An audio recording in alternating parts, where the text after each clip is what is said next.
¿Qué tal? Estamos nuevamente con el profesor Iván Montoya. Iván, ¿cómo estás? Buenos días, César. Muchas gracias por la invitación. A tus órdenes. Contrario, gracias por acompañarnos. Vamos a hablar sobre inhabilitaciones. Tuvimos en el último tramo una escena, creo que inconclusa, en el Parlamento a raíz de la condena del congresista Humberto Acuña, inhabilitado, que sin embargo siguió ejerciendo el cargo como congresista, como presidente de la Comisión de Economía, mientras se discutía su recurso de casación. El Congreso anterior ha cesado en sus funciones, entiendo, sin que los debates legales que se organizaron alrededor de esta situación concluyan.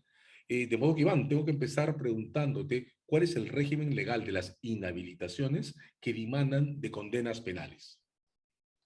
Bueno, la inhabilitación es un tipo de pena, así como existe la pena privativa de libertad o la pena de multa, existe esta pena de privación de derechos, específicamente la inhabilitación, que precisamente en los delitos de corrupción de funcionarios, es decir, los delitos vinculados a contra la administración pública, tienen este tipo de penas que se acumulan, digamos, ¿no? Penas que están puestas en cada tipo penal, tanto la pena privativa de libertad como la inhabilitación y la multa, últimamente. En el caso que creo que es el que estamos tratando de cuadrar, de conversar en esta sesión, casos de condenados por negociación incompatible, por ejemplo, son susceptibles efectivamente de una condena por pena privativa de libertad que puede ser efectiva o suspendida, pero también le acompaña una pena de inhabilitación.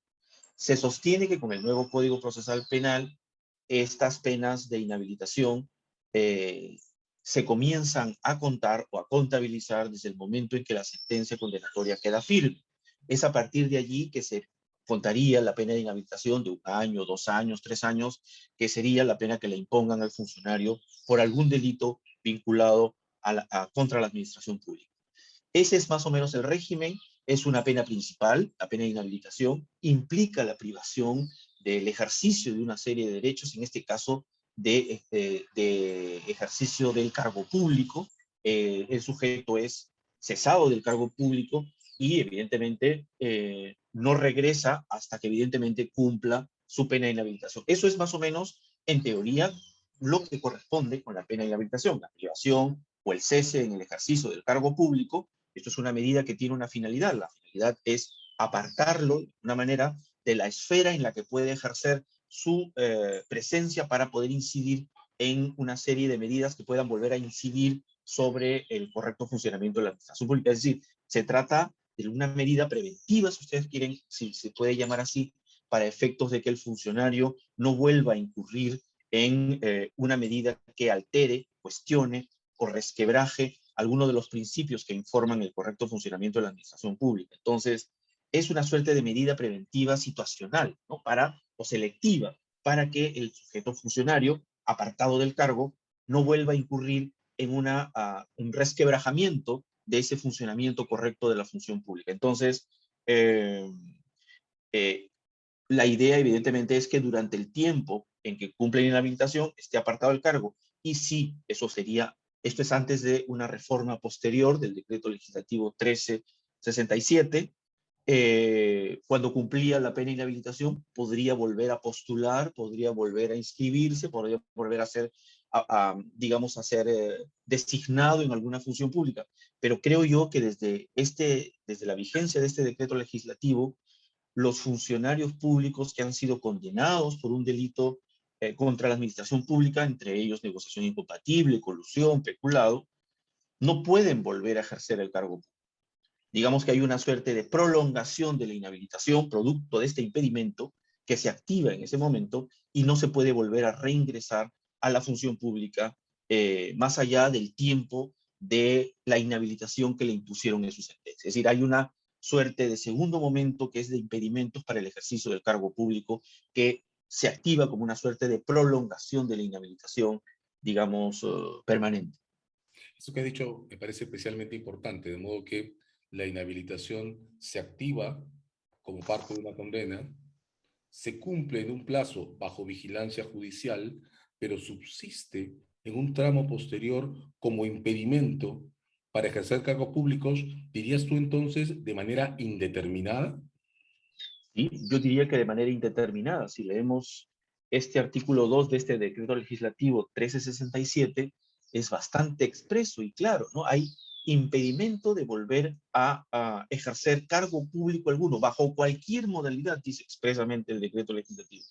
Por lo tanto, la lectura más clara posible de ese texto es una suerte, no quiero decir que sea así, es una suerte de inhabilitación, ahora convertida en impedimento, que se prolonga perpetuamente, Y que permanentemente.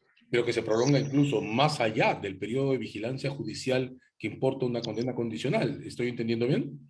Sí, yo lo entendería así perfectamente, es lo que podríamos llamar una suerte de muerte civil específica respecto al ejercicio del cargo público, de volver a ejercer el cargo público, Ahora, Iván, algún cargo público.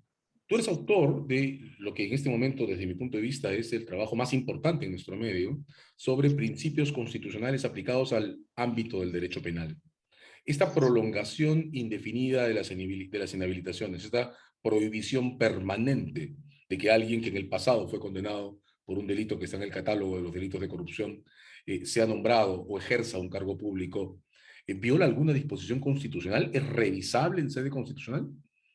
Mira, César, es paradójico, hay que ver cómo compatibilizamos un impedimento de carácter permanente con inhabilitaciones que son temporales y algunas excepcionalmente también permanentes, ¿no? Para delitos contra la función pública cometidas en el contexto de criminalidad organizada, en fin, ¿no? Eh, los propios textos normativos dicen, entiendo un poco mirando lo que ha ocurrido con las penas privativas de libertad intemporales y su afectación al principio de resocialización, creo que es por ahí donde intentamos incurrir, es decir, la pena privativa de libertad intemporal o perpetua o permanente, tiene un problema sustancial con el mandato de resocialización de la Constitución. De hecho, el Tribunal Constitucional ha dicho que no es no afecta el principio de resocialización en la medida en que sea revisable a unos años determinados, ¿no? 30 años, en la medida en que sea revisable. Y la legislación ha plasmado que en los casos de inhabilitación perpetua, en los casos excepcionales de inhabilitación perpetua, la revisión se produzca a los 20 años. Eso es respecto a inhabilitación como pena, pero esto no es en términos formales, el impedimento no es una pena, es un impedimento, es una medida de protección eh, de un interés constitucionalmente protegido, que es el correcto funcionamiento de la administración pública, y que en otra disposición se genera este, este impedimento. Ahora, un impedimento permanente o perpetuo, como estamos hablando, ¿podría vulnerar el principio de resocialización? Mira, está por determinar. Hay doctrina, hay literatura, porque hay muy poco estudiado sobre la inhabilitación, incluso muy poco estudiado sobre cuáles son los fines de la pena de inhabilitación. Mucho se ha concentrado sobre el estudio de la pena privativa de libertad y algunos sostienen que no hay vinculación entre la pena de inhabilitación y el mandato de resocialización, a diferencia de la pena privativa de libertad, que sí tendría una finalidad resocializadora expresa en la Constitución, pero la inhabilitación, dirían algunos, no tiene conexión con el mandato de resocialización.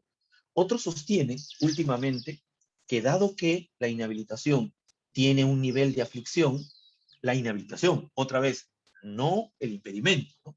La inhabilitación tiene un grado de aflicción, entonces sí cumple una cierta finalidad preventiva, general y algunos dicen hasta especial. Entonces algunos están encontrando últimamente un cierto vínculo. Por lo tanto, yo creo que los impedimentos son legítimos, incluso permanentes, pero si consideramos que son una suerte de extensión de una pena de inhabilitación y tienen una misma naturaleza aflictiva, personal, eh, debería ser revisable. O sea, yo no creo que sea inconstitucional una, un impedimento perpetuo, entendido como una suerte de prolongación de la inhabilitación, pero sí debería ser revisable por un juez en algún momento determinado y probablemente sea una disposición que haya falta para corregir algún exceso de perpetuidad de un impedimento. Debo ser sincero en que no me satisfacen mucho las perpetuidades en temas de restricciones de derechos, ¿no?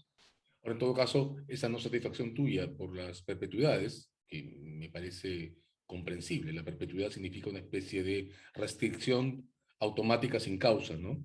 Tendría, si te estoy entendiendo y siguiendo bien, que desembocar en algún momento, a lo más, en un procedimiento de revisión al que pueda aplicar un impedido pasado cierto tiempo, en punto a probar que ha dejado de ser un peligro para el ejercicio regular de la función pública, pero no a una abrogación constitucional o a una inaplicación. ¿Estoy entendiendo correctamente tu punto? Yo creo que el impedimento permanente es perfectamente, digamos, tenemos en principio su presunción de constitucionalidad y rige y se aplica. Creo que si en algún momento alguien considera que la perpetuidad le puede afectar, tendría derecho probablemente a presentar eventualmente algún amparo en la consideración de que pasado algunos años determinados tenga derecho a poder postular, reintegrarse o en todo, reintegrarse no, pero postular, acceder, ser nombrado en algún puesto público. Digamos, después de 20 años, yo diría que utilizaría esa, esa normativa de forma similar o análoga que está hecha para la inhabilitación perpetua. Yo creería que tanto la inhabilitación perpetua como el impedimento deberían ser revisables a los 20 años después de ser condenada la persona o impuesta la pena de inhabilitación. Yo creería que puede habilitarse ello. Lo que no, por tanto, creo que el impedimento es perfectamente válido en todos sus extremos, salvo el matiz, lo que diría el Tribunal Constitucional, salvo el entendido que ese impedimento pueda ser revisable a partir de los 20 años, por ejemplo, ¿no? Me parece que sería una interesante ajuste a la disposición de los impedimentos. Quiero regresar sobre un comentario que hiciste hace unos minutos, ¿no? De varias maneras, nuestra dogmática, la local, se ha concentrado en la teoría sobre los elementos del delito. Hay una aplicación fuerte sobre los regímenes de privación de libertad derivados de una condena, pero creo que estamos entendiendo las inhabilitaciones y las multas como si fueran consecuencias automáticas y no nos estamos preocupando por la causa de estas sanciones o por su justificación constitucional o por la proporcionalidad que deben mantener con la culpabilidad y el delito perpetrado. Te confieso que desde mi punto de vista, eso viene provocado por un esquema de proceso en el que las consecuencias no se discuten por separado cada una, ni se discuten por separado del juicio de inocencia o culpabilidad, sino que sin decisiones salen todas en un solo paquete. Pero ¿no crees, Iván, entonces que estamos, permíteme pedirte esa nota al pie de página, descuidando la discusión sobre los fundamentos de la inhabilitación y su conexión con estos impedimentos permanentes que pueden dimanar de ella? Sí, eh, creo que sí, estamos descuidando, hay muy poca literatura sobre ello. La, Hay un autor que sostiene que la inhabilitación tiene como finalidad una suerte de prevención general selectiva. También podríamos llamarle prevención especial selectiva. Prevención general selectiva, ¿por qué? Porque está dirigida a unos sujetos determinados que han hecho abuso de una función específica. En este caso, si hablamos de la inhabilitación de cargos públicos, el desempeño de la función pública, está dirigida a determinados eh, personajes que han ejercido una función específica. Por lo tanto, el mensaje de impedirles que ejerzan el cargo está dirigido a ellos en tanto su conexión con el abuso de la función pública. Entonces, cuando eludimos el cumplimiento de una pena de inhabilitación o eludimos lo que podría ser la prolongación de esta inhabilitación llamado impedimento, estamos como, yo diría, ahora sí lo puedo decir con propiedad, resquebrajando la finalidad preventivo general selectiva que podría tener esta medida, la medida de inhabilitación o su subsecuente impedimento. Y la prevención general es un mandato constitucional. Por lo menos el Tribunal Constitucional lo ha reconocido, deducido de un artículo de la Constitución en el cual el Estado tiene el deber de prevenir frente a los riesgos a la seguridad del país. y por lo tanto la prevención general es un interés constitucionalmente protegido. Por lo tanto, eludir el cumplimiento de inhabilitación, eludir el cumplimiento de un impedimento para ejercer cargos públicos, para el ejercicio de la función pública, implicaría el resquebrajamiento de una función preventivo general de estas medidas, ¿no? De estas herramientas. De esa manera, se está como enviando un mensaje relativizador en el que se permite que una persona, si bien ha sido impedida o está inhabilitada, pueda indirectamente, a través de otras personas, ejercer una función pública, nombrando un funcionario que no corresponde, decidiendo una medida de política que lo tiene que ejercer por iniciativa propia el titular y no el que está detrás. Entonces creería yo que algo que tenía la finalidad, para la cual estaba destinada la finalidad de inhabilitación o la finalidad del impedimento, que era ver a este sujeto alejado de la esfera del ejercicio de la función pública para no repetir el riesgo de incidir en ejercicio incorrecto de la función pública, en la dación de leyes, en el nombramiento de funcionarios, en las asunciones de contratos determinados por parte del Estado, no se cumpliría. Entonces estaríamos avalando la posibilidad permanente de nuevamente la vulneración de un principio fundamental reconocido por el Tribunal Constitucional, que es el principio del correcto funcionamiento de la administración pública. Creería yo que permitir eludir a una persona el cumplimiento de su inhabilitación o permitir que la persona eluda un impedimento, me parece que estamos dando pie a precisamente a lo que estas medidas intentan impedir, a que exista un latente riesgo de sujetos, o un sujetos, que están en permanente riesgo de plasmar políticas públicas corruptas o medidas corruptas o contratos o acuerdos corruptos o nombramientos eh, que afecten el delito, que afecten evidentemente el correcto funcionamiento de la administración pública. O sea, atenten contra la administración pública en su ejercicio idóneo o regular. Nos está diciendo entonces, Iván, que los impedimentos y esta situación derivada de los impedimentos, que es la prohibición permanente a ejercer cargos públicos, inhabilitaciones e impedimentos permanentes, pueden ser violados no solo de manera directa con un nombramiento ilegal, sino también de manera indirecta, tolerando la influencia de un sujeto condenado o impedido a influir sobre cargos públicos.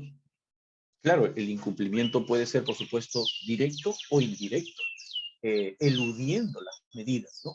Eludiendo las medidas porque puede el sujeto estar tomando decisiones eh, públicas, decisiones vinculadas al ejercicio público de una autoridad o funcionario indirectamente, digamos, a través de algún sujeto que formalmente está en el cargo, sobre el cual otro, que está impedido de hacerlo, determina o lo determina para esas decisiones. Creo que eso es una manera de eludir una suerte de fraude a estas medidas, ¿no?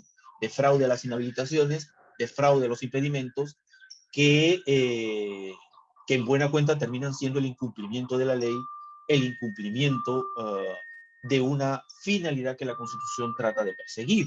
Me parece que hay que estar atentos, evidentemente, a no solo a un incumplimiento formal de las disposiciones o a un incumplimiento formal de los principios constitucionales, sino también a un incumplimiento material, ¿no? A través de la elusión o de actos fraudulentos que permitirían que a través de terceros el sujeto siga ejerciendo la función pública. Ahora, claro, son dos momentos diferentes, ¿no? El de la inhabilitación, que tiene un juez de control, es el periodo de cumplimiento de una condena, y de los impedimentos permanentes, que sin embargo no tienen juez de control. ¿Cómo entonces ves o qué pistas ves para resolver los problemas que se puedan generar durante el periodo de impedimentos permanentes? Es decir, imaginamos una persona condenada que ya cumplió el periodo de inhabilitación derivado de la sentencia que se emitió, pero está en el periodo de impedimentos permanentes y los elude o los evade, ya sea por nombramientos que no debería recibir o por asumir con la tolerancia de alguien márgenes de influencia sobre el ejercicio de esa función pública para la que está prohibida. ¿Qué hacemos en esta segunda estación, Iván? ¿O qué pistas encuentras para poder prevenir situaciones ilegales en el periodo de impedimentos permanentes? Sí, sí, tú lo has dicho bien. Mientras esto configure una inhabilitación en forma, es decir, el sujeto esté cumpliendo una inhabilitación, hay un control judicial, evidentemente, porque eh, podría una suerte de juez de ejecución tratar de precisar la medida, de establecer algunos, digamos, algunas especificaciones a la sentencia, sin por supuesto ampliarla, ¿no? Pero sí condicionarla o especificarla. Creo que habría formas en las que el juez pueda eh, someter al carril del cumplimiento de inhabilitación a alguien que la está eludiendo de manera grosera.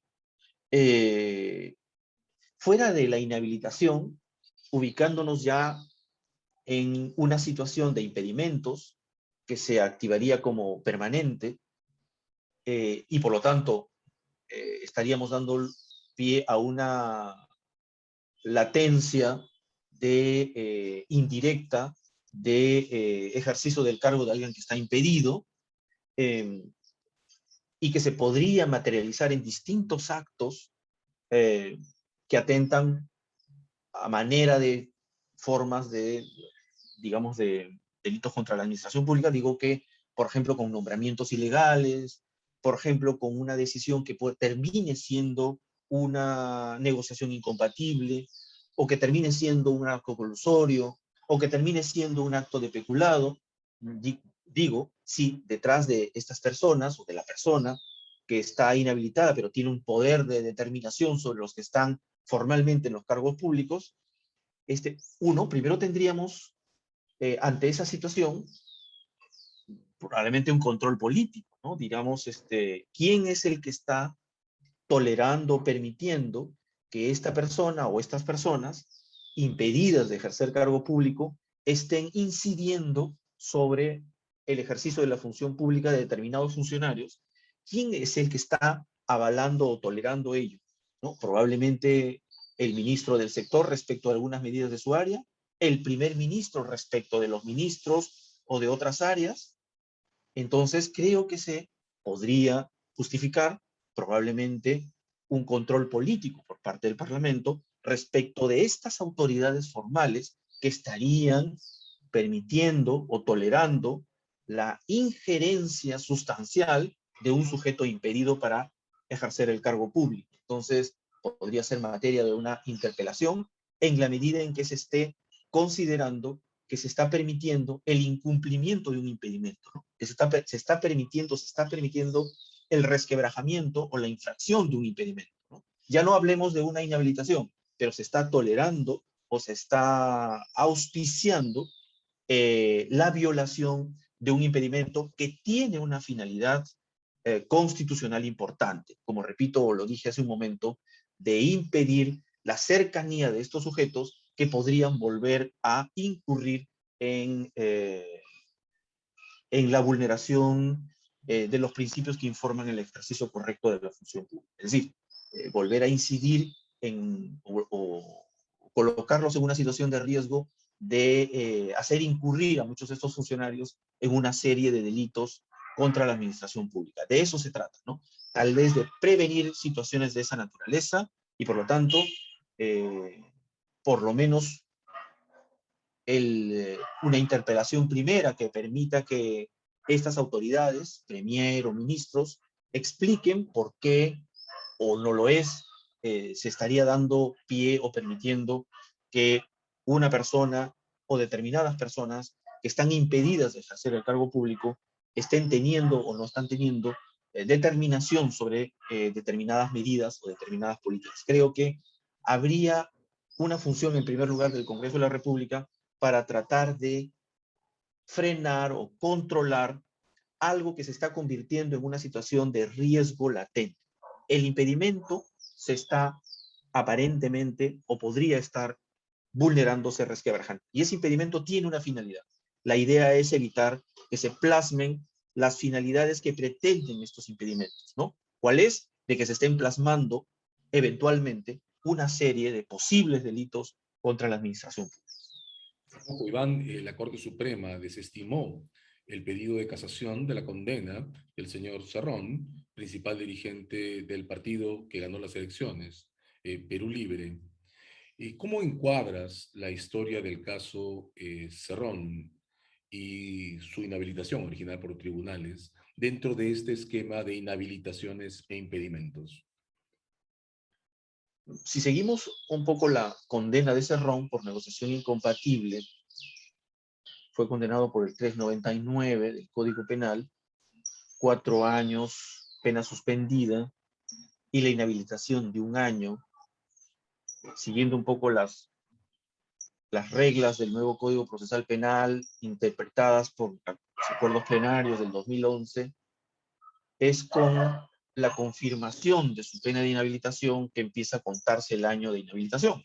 Que en mi entendimiento, más o menos en octubre del 2019 quedó confirmada la pena de inhabilitación del señor Vladimir Cerrón, y su pena de inhabilitación se habría cumplido, por lo tanto, en octubre del 2020.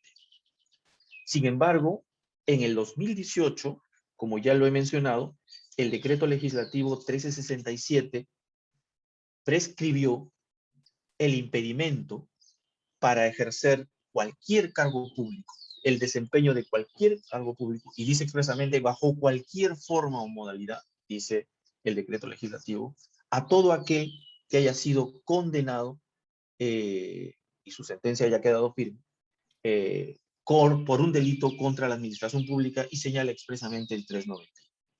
Entonces, lo que me parecería está vigente en el caso de el señor Cerrón es, más allá de una inhabilitación, es en este momento un impedimento para ejercer cargo público alguno, bajo cualquier modalidad, directa o indirecta.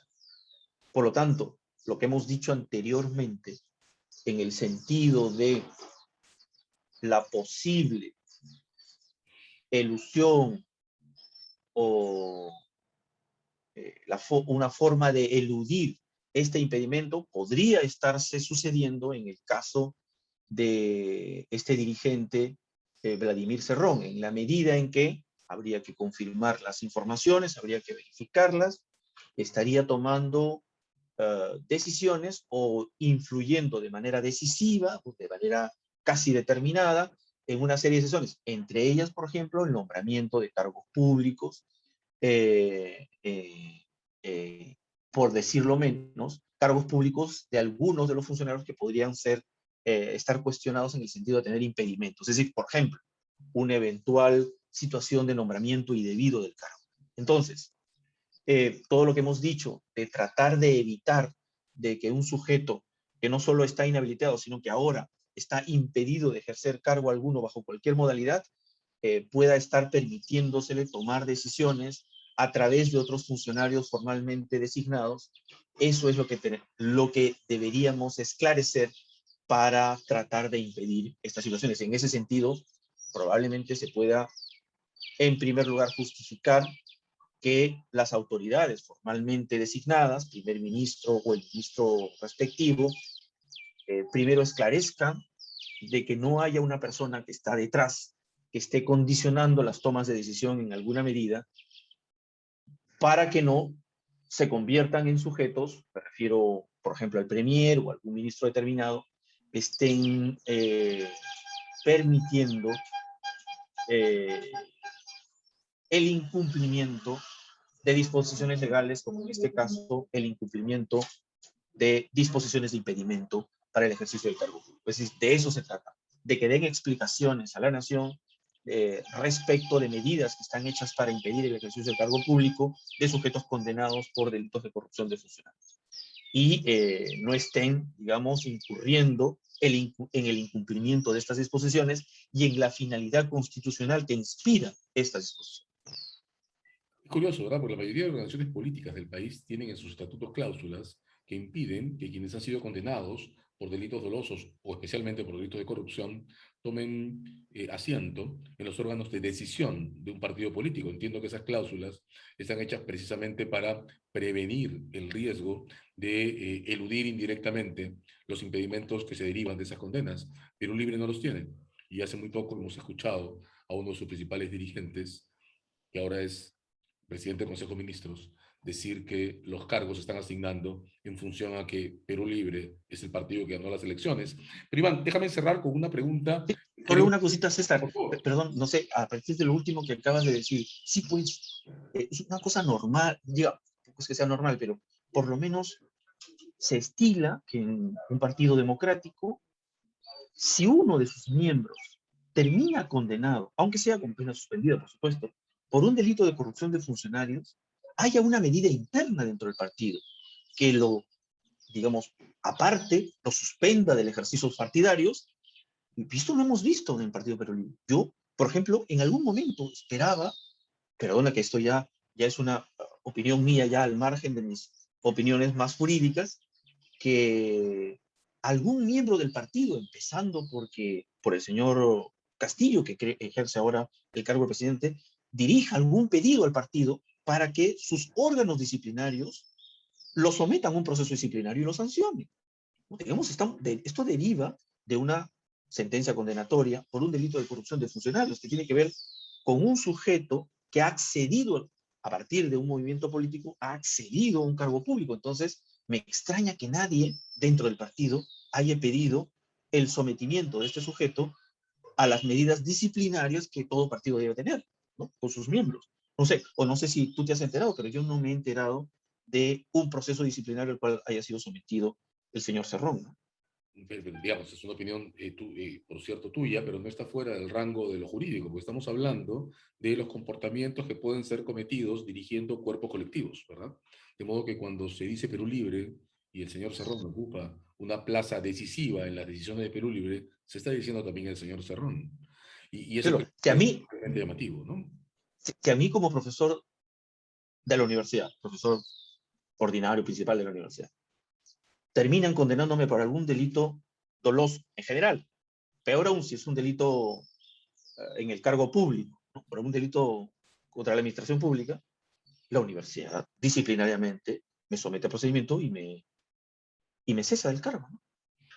Y ahí entraríamos en una discusión que vamos a tener sin duda nuevamente en algún momento sobre cómo funcionan las reglas de indiferencia o de ceguera voluntaria también respecto a la sanción a personas jurídicas, ¿verdad? Pero Iván, hay un Exacto. tema por el que tenemos que transitar, que es el de la aplicación de la ley en el tiempo. Tú has citado el decreto legislativo 1367, que es del año 2018, que Ajá. origina esta suerte de extensión de los impedimentos derivados de una condena de manera indeterminada.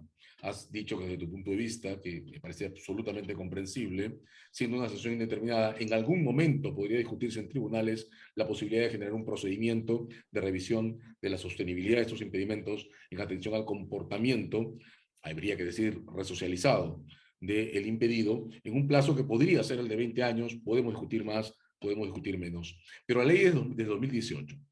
Los actos por los que el señor Cerrón fue condenado corresponden a su periodo como gobernador de, Junín, de la región Junín, y su condena es del año 2019.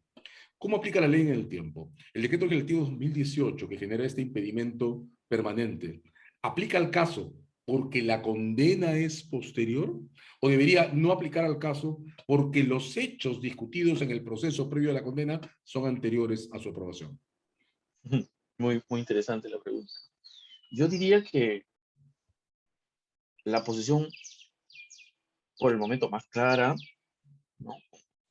Atención a estudiarlo un poco más, pero el decreto legislativo que hemos hecho mención, el 1367, ha regido desde el año 2018. No recuerdo el mes, pero 2018. La condena de Cerrón queda firme en 2019. Una lectura fácil es sostener, fácil en el sentido no no peyorativo, quiero decir pacífica, ¿no? Pacífica, es que este decreto legislativo 1367 es de aplicación, está ocurriendo en este momento de aplicación inmediata, en el caso de Salud. No es una aplicación retroactiva, sino una aplicación inmediata. Es decir, está rigiendo para hechos y situaciones que se están produciendo durante su vigencia. 2018 rige el 2019 y el 2019 se produce la confirmación de la sentencia, que es la que activa la inhabilitación. Entonces, el punto de referencia de la ley no es el momento de la comisión del hecho delictivo. El punto de referencia, del decreto legislativo, no es el momento de la comisión del hecho delictivo. El punto de referencia del decreto legislativo es cuando se emite, cuando queda firme la sentencia, creo que también incluso lo dice explícitamente, ¿no? Cuando queda firme una sentencia condenatoria por un delito contra la administración pública. Ni siquiera dice necesariamente de la habilitación, dice desde cuando fue condenado por un delito contra la, queda firme una sentencia de un sujeto por un delito contra la administración pública, entre ellas el 399. Entonces, una lectura, reitero, pacífica, nos diría que es una aplicación inmediata del decreto legislativo sobre esa situación, no retroactiva, y no se estarían vulnerando las garantías de retroactividad de la ley penal desfavorable. No se está tomando como punto de referencia el momento de la comisión del hecho, sino el momento en la que se queda firme. Digamos, eso es una. Y lo otro, una lectura que acompañaría algo, digamos, que, que podría discutirse, es que en términos estrictos, el impedimento no es una pena. El impedimento es, y además, no está solo en relación a la inhabilitación dada antes, está en relación a una condena por delito de corrupción de funcionarios. Entonces, el impedimento es una medida, le diríamos una suerte de medida protectiva de un bien que se considera constitucionalmente importante y protegido, ¿no? Que es el funcionamiento regular de la administración pública. Entonces, esa es una lectura que, a mi juicio, es pacífica y podría ser perfectamente aceptada desde el punto de vista del momento de la aplicación del decreto legislativo, ¿no? Yo sé que podría haber una línea segunda de interpretación en la que se sostenga, eh, tendría que contradecirse esos dos argumentos, es decir, evidentemente que hacer una pena es una medida sustancial y por lo tanto vinculada a derechos fundamentales y habría que tomar como punto de referencia el momento de la comisión del hecho delictivo. Y que no es un impedimento, sino que es una prolongación de una medida de inhabilitación. Bueno, habría que discutir esos dos temas. Yo te pongo sobre el tapete esos dos argumentos. Me inclinaría a pensar, yo por el momento me inclino a pensar con la primera tesis, ¿no? Que es una aplicación inmediata de la medida, que no hay una aplicación retroactiva, que digamos,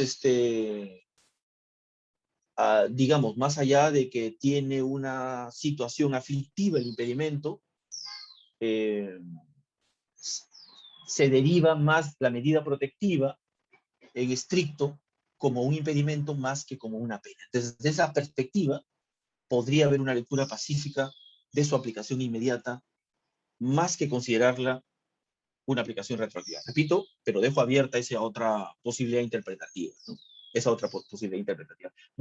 El Tribunal Constitucional, sobre estas medidas que tienen que ver con tracto sucesivo, sobre todo con medidas procesales o de ejecución, en ejecución, tiene sentencias sobre ejecución, ¿no? Cuando cambias las reglas de la ejecución, ha tenido decisiones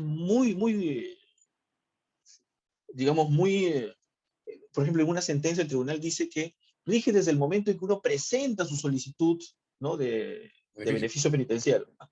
Entonces, y dice que son normas de otra naturaleza, ¿no? Las trata como normas procesales. Es decir, las trata como normas procesales, pues hay una aplicación inmediata, ¿no? Entonces, viendo la tendencia del Tribunal Constitucional, podría considerar que no hay aquí aplicación retroactiva, ¿no? De hecho, en el caso Mantilla se discutió Mm. la relación entre medidas postdelictuales y medidas derivadas de la condena, ¿verdad? Bueno, Sí. estaba con nosotros Iván Montoya discutiendo los alcances, los límites y las proyecciones de dos reglas que concurren a discutir un asunto de máximo interés para todas y para todos, las inhabilitaciones y los impedimentos derivados de condenas penales. Muchas gracias, Iván. Gracias, César.